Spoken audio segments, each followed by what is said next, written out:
Salam sejahtera bersama saya Nevlin Majid dalam 15 Minit MMTV, edisi 15 Februari 2024. Kita ke berita utama. 3 individu dikaitkan dengan aman Palestin Sdn Brd mengaku tidak bersalah di Mahkamah Session Shah Alam atas 164 pertuduhan melibatkan pengubahan wang haram, penipuan dan pecah amanah yang keseluruhan bernilai 39.53 juta ringgit antara 2018 hingga 2023. Mereka adalah Ketua Pegawai Eksekutif CEO Aman Palestin, Awang Sufian Awang Piut, 52 tahun, Pengerusi Eksekutif Abdullah Zaik Abdul Rahman, 58 tahun dan Khairuddin Muhammad Ali, 49 tahun, membuat pengakuan tersebut selepas kesemua kertas pertuduhan dibacakan di hadapan Hakim Datu Anita Harun hari ini. Mengikut pertuduhan, Awang Sufian dan Abdul Zaik masing-masing didakwa dengan 52 pertuduhan pecah amanah harta milik Aman Palestin bernilai lebih 20 juta ringgit. Mereka juga didakwa secara bersama bagi 19 pertuduhan penipuan dengan memperdayakan Aman Palestin supaya menyerahkan wang keseluruhan RM39,150,000 kepada Samudra Champa Sdn Brd bagi pembelian emas seberat 2 hingga 12 kilogram. Mereka yang juga berperanan sebagai pengarah syarikat Samudra Champa turut menghadapi 19 pertuduhan masing-masing kerana menggunakan hasil daripada aktiviti haram berjumlah lebih 12 juta ringgit. Wang tersebut didakwa digunakan bagi pembelian pelbagai aset, antaranya kenderaan, rumah, kedai 2 dan 3 tingkat serta semidi di beberapa buah negeri serta 4 lot tanah di Hulu Selangor dan Batang Kali. Khairuddin yang merupakan pengarah sebuah syarikat pelaburan pula didakwa 3 pertuduhan yang sama berjumlah lebih 6 juta ringgit. Mahkamah kemudian membenarkan jaminan 1 juta ringgit kepada Awang Sufian dan Abdullah Zaik, manakala Khairuddin sebanyak RM200,000 dengan seorang penjamin yang menetapkan sebutan semula kes bagi kesemua tertuduh pada 13 Mac depan. Sultan Selangor Sultan Sharafuddin Idris Shah menggesa semua pihak menghormati keputusan Mahkamah Persekutuan berhubung pembatalan 16 peruntukan dalam enakmen Kanun Jenayah Syariah _1 Kelantan 2019 baru-baru ini. Baginda bertitah kedudukan Perlembagaan Persekutuan sebagai undang-undang utama negara perlu didukungi dan dihormati oleh segenap lapisan masyarakat dengan mencari penyelesaian terhadap setiap isu yang timbul berbanding berterusan mencetuskan pertelingkahan. Jelas baginda umat Islam di negara ini, terutama para ulama dan ilmuwan, perlu sentiasa memelihara adab dalam mencetuskan sesuatu pandangan bagi mengelakkan timbul kekeliruan dalam kalangan penganutnya.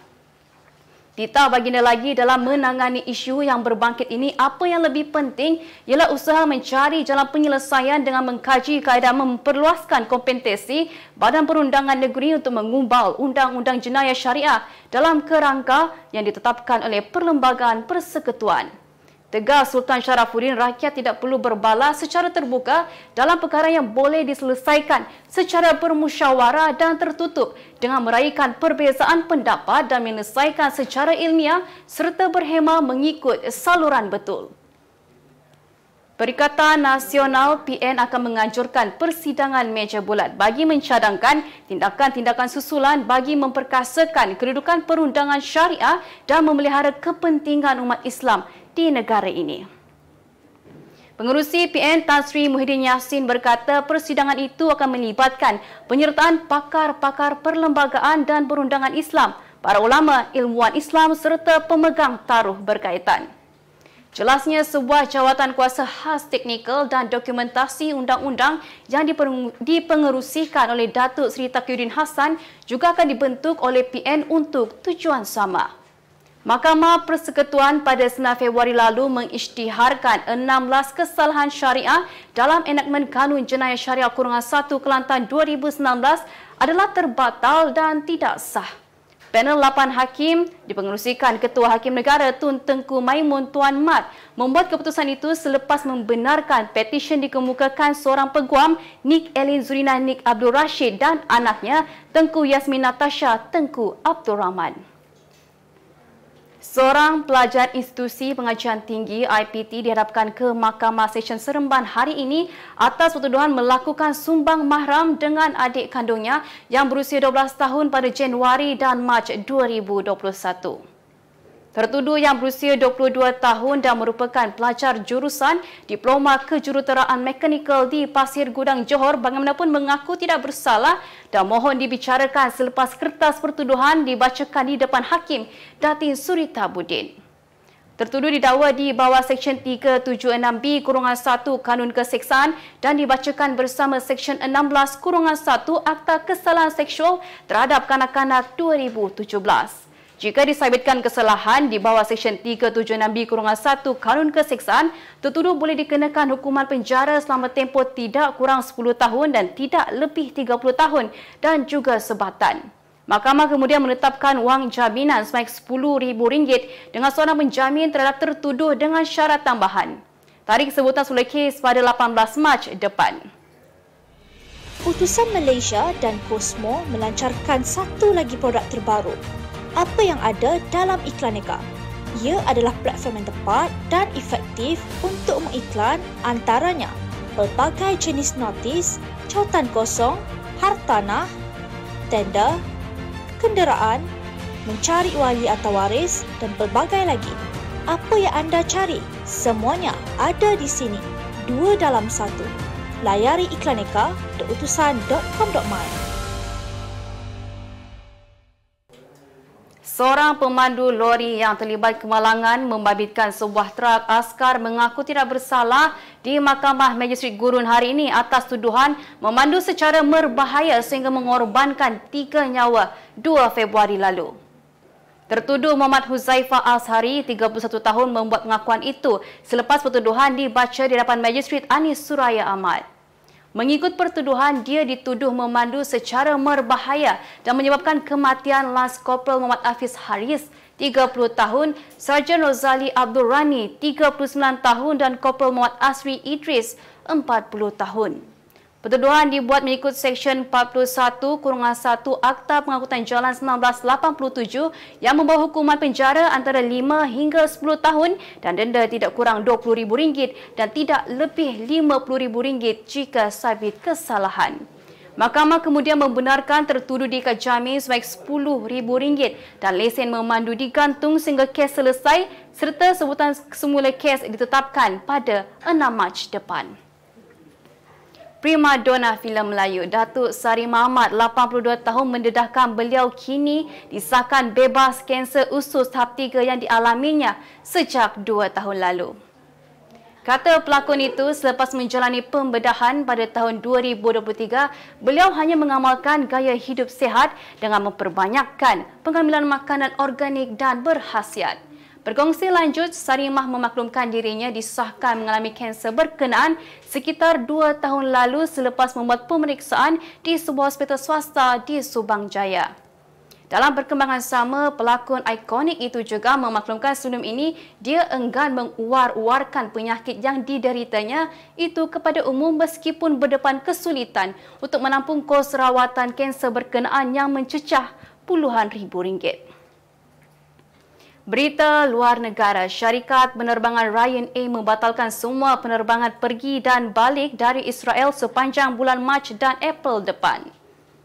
Keputusan itu dibuat ketika tentera rejim Zionis berterusan melancarkan serangan ke atas semenanjung Gaza bagi menghapuskan pejuang Hamas. Ryanair dilaporkan menghubungi penumpang yang telah menempah penerbangan lebih awal dengan memberitahu mereka berhak untuk mendapat bayaran balik tambang.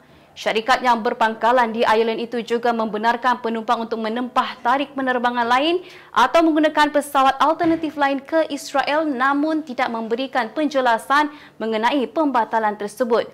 Bagaimanapun, Ryanair berkata keputusan itu disebabkan oleh kos operasi lapangan terbang yang tinggi. Seorang maut manakala 21 yang lain termasuk kanak-kanak cedera dalam satu insiden tembakan rambang di acara perhimpunan bagi meraihkan kemenangan pasukan rugby Amerika Kansas City Chiefs semalam. Hospital Children's Mercy di Bandar Kansas berkata daripada 12 mangsa yang dirawat, 11 daripadanya ialah kanak-kanak dan 9 daripada mereka mengalami luka akibat tembakan. Serangan itu berlaku beberapa saat selepas pemain Kansas City Chiefs berucap kepada sekumpulan besar penyokong yang bersorak dan berkumpul apabila pasukan tersebut muncul juara perlawanan Super Bowl. Polis berkata 3 suspek telah ditahan selepas insiden itu, manakala motif kejadian masih dalam siasatan. Kemas kini pengetahuan anda tentang isu ekonomi dan pasaran. Merangkumi sektor hartanah, perniagaan, keuangan, komoditi, IKS, halal niaga dan dunia korporat. Sentiasa ikuti perkembangan ekonomi semasa di dalam dan luar negara. Semua informasi terkini hanya di hujung jari. Dapatkan edisi ringgit setiap Isnin hanya di Akhbar Utusan Malaysia.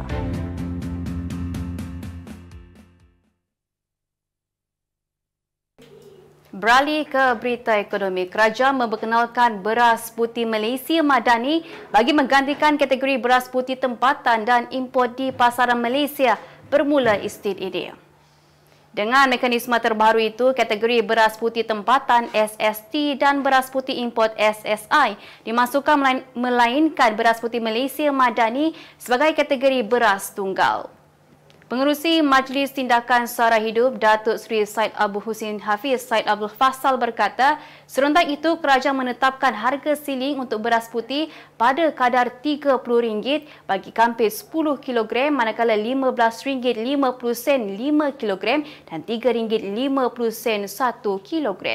Syed Abu Husin yang juga ahli Parlimen Bukit Gantang berkata dalam tempoh 19 Februari sehingga 1 Mac depan, kerajaan memberi masa kepada semua pemain industri beras untuk membuat penyelarasan dengan membenarkan semua jenis pembungkusan lama dijual sehingga stok pengampitan di peringkat pemborong habis. Ujarnya kerajaan turut membenarkan bungkusan lama dipakai tetapi mesti dipotong dan ditampal dengan pelekat RM30 manakala pemain industri beras diberi tempoh untuk mengubah pelebalan dan pembungkusan kampit beras bagi disesuaikan dengan ketetapan baharu itu sehingga 1 Mac depan. Selangor komited untuk meningkatkan pelaburan langsung domestik DDI menyemai pelaburan langsung asing FDI bagi memastikan sasaran RM50 bilion pelaburan modal untuk tahun ini dicapai. Exco Pelaburan Perdagangan dan Mobiliti Eng Zehan berkata berdasarkan rekod pelaburan setakat Januari hingga September tahun lalu, lebih RM26 bilion DDI direkodkan manakala FDI adalah sebanyak RM15.4 bilion. Jelasnya peningkatan pelaburan DDI dan FDI tahun lalu disumbangkan oleh sektor pembuatan dan bagi sektor perkhidmatan nilai pelaburan paling tinggi tahun lalu disumbangkan oleh sektor hartanah sebanyak RM13.48 bilion. Tambahnya berada di tempat kedua adalah sektor informasi dan komunikasi mencatat pelaburan sebanyak RM5.41 bilion dan pelaburan sektor utility sebanyak RM1.9 bilion berada di kedudukan ketiga. Berita sukan, pengarah kejurulatihan Akademi Badminton Malaysia ABM Rexy Menaki memberi amaran kepada skuad badminton lelaki supaya tidak memandang rendah keupayaan Taiwan menjelang aksi kejohanan badminton berpasukan Asia BATC hari ini. Aksi terakhir kumpulan B itu bakal menjadi penentu pasukan yang akan melayakkan diri ke suku akhir sebagai juara kumpulan selepas berdepan lawan Kerdil dalam 2 perlawanan terdahulu. Sekiranya mahu mendapatkan undian lebih mudah di suku akhir, Malaysia wajib mencatat kemenangan ke atas Taiwan pada perlawanan yang berlangsung di Pusat Konvensyen Setia City SCCC Shah Alam, Selangor itu. Rexy menegaskan kedua-dua pasukan memandang serius perlawanan tersebut justru barisan pemain negara perlu bersedia sepenuhnya terutamanya dari segi kemampuan teknikal dan kekuatan mental. Cristiano Ronaldo kekal berbisa di pentas Asia apabila dia berjaya mencetak gol ke-21 dirinya musim ini dan keempat dalam Liga Juara-Juara Asia ketika kelab Al Nassr menewaskan Al-Fayha 1-0 dalam aksi 16 terakhir. Dalam aksi di Stadium Putra Faisal bin Fahd tersebut, pemain 39 tahun itu bergelut di awal permainan untuk menembusi benteng kelab yang berada di tangga ke-14 Liga Pro Saudi. Namun pada minit ke-81, Ronaldo berjaya menjaringkan gol sekaligus memastikan Al Nassr mendahului pasukan lawan. Walaupun berjaya mencipta beberapa peluang keemasan, namun ketangkasan penjaga gol Al-Fayha menyukarkan Al Nassr untuk menambah gol dan keputusan 1-0 kekal sehingga whistle penamat. Sebagai penutup 15 minit MMTV hari ini, saksikan laporan cuaca esok Jumaat 16 Februari 2024. Jangan lupa dapatkan Abar Tusan Malaysia dan Kosmo untuk berita-berita terkini dan menyeluruh. Sekian sahaja daripada saya, Nevlin Majil. Salam sejahtera dan jumpa lagi.